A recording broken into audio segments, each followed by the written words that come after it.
It's such a joy to speak to you today, to young women around the world who aren't just poised to change the world, but who've already begun changing the world.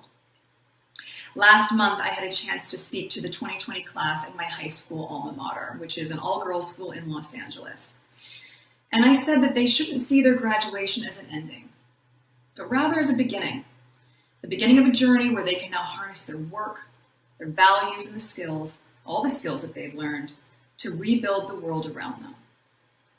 Now, many of you have already spent years embodying and, yes, even enacting the change you'd like to see in the world.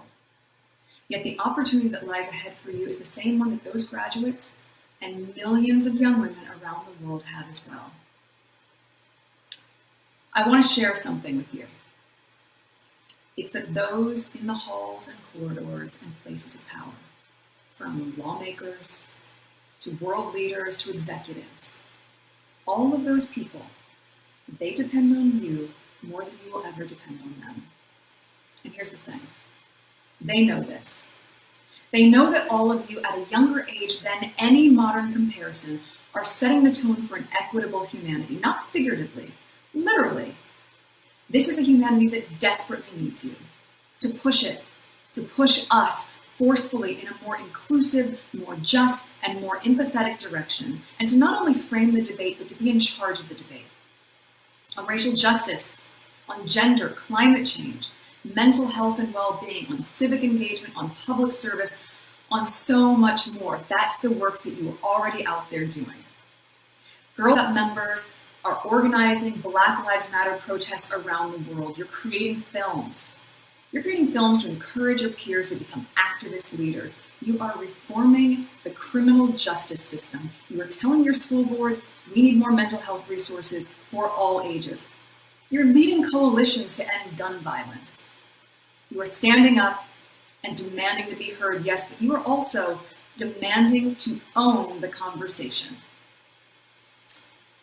Another thing about those lawmakers and leaders and executives I mentioned earlier.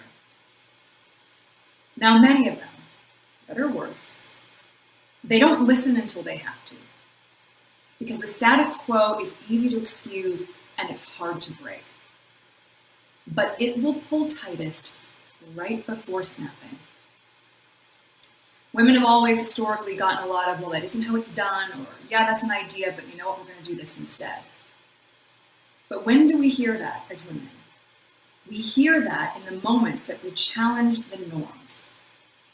So if that's the case, I say to you, keep challenging, keep pushing, make them a little uncomfortable, because it's only in that discomfort that we actually create the conditions to reimagine our standards, our policies, and our leadership, to move towards real representation and meaningful influence over the structures of decision-making and power. Despite what some might say, this reimagining, it's not a zero-sum game where one side wins and one side loses. Not at all. It is mutually beneficial and better for everyone. Because of that path to get us there will take all of us. It will take girls and women. It will take men and boys. It will take those that are Black and those that are white, collectively tackling the inequities and structural problems that we know exist.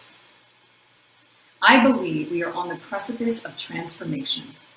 We can accelerate the pace of change, and you know what? We don't have to be satisfied with the current speed of progress. What's more, I think that it's really important to acknowledge the paradox of how this progress is both aided and impaired by our digital space.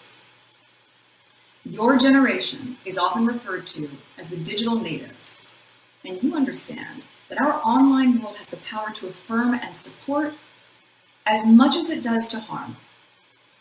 But we're not meant to be breaking each other down. We are meant to be building each other up. So use your voices, both on and offline, to do just that. Build each other up, support each other. There will always be negative voices. And sometimes those voices can appear to be outsized, and sometimes they can appear to be painfully loud, but you can and will use your own voice to drown out that noise. Because that's what it is. It is just noise. But your voices are those of truth and hope, and your voices can and should be much louder. I know that you've already done so much and made so many people's lives better. The moment we're living through right now asks all of us to do more. It's a moment where your voices and your action have never been more urgently needed. And we can take inspiration from women like Prime Minister Jacinda Ardern, who brought New Zealand together to swiftly and boldly tackle COVID-19. Or there's Maya Moore, the WNBA star who sat out from professional basketball since 2019 to free a man who served 20 years in prison for a crime he did not commit. And those are just two examples. As you well know, there are so many others. Believing in true equality is not enough. It's going to take more than belief. We have to work for it every day, even when it's hard, even when it makes others feel uneasy. We have to speak up for ourselves, and we have to speak out for others who struggle to be heard. Like them, I know all of you will use your voices courageously. And I also know that all of you will use your voices compassionately. Now, compassion doesn't mean we shouldn't feel anger or outrage when we see blatant injustice all around us. I mean, of course we should. But I challenge you to broaden that feeling. The Dalai Lama famously said, "Compassion is the radicalism of our time." Compassion means seeing the pain and suffering of others and knowing that it's our duty to try to help relieve it. Continue to believe in yourselves. Believe in what makes you unique, and don't be afraid to do what you know is right, even when it's not popular, even when it's never been done before, even if it scares people, and even if it scares you a little. Now, under normal circumstances, we would have come together in person for this, and I wish we could. Yet there's something interesting about each of you being in your own community right now. Because our communities are a drawing board for change. They're where your values and beliefs can be manifested and molded into something tangible. Look, sometimes it's not obvious what to do. And often it's fear that paralyzes us and stops us from being brave and being bold. But don't underestimate that you have some of those answers within. Don't underestimate your ability to push through the fear. You have, rooted in your convictions, the ability to craft a world that you know is just and kind. And your gut will tell you what's right and what's wrong, what's fair and what's unfair. The hardest part, and it was the hardest part for me, is to chase your convictions with action. You look at the breadth of the issues we're facing right now, it is easy to get overwhelmed. I understand. So be where you are in the moment. The growth and the change that you're pursuing might not feel like anything day to day. But when you look back, I promise, you will see that it all adds up. We make better communities and a better world for ourselves, step by step. And the pace of those steps is getting quicker. It's in looking at the aggregate, looking at the big picture, that you can see how far we've progressed. I am extraordinarily proud of what you've already accomplished.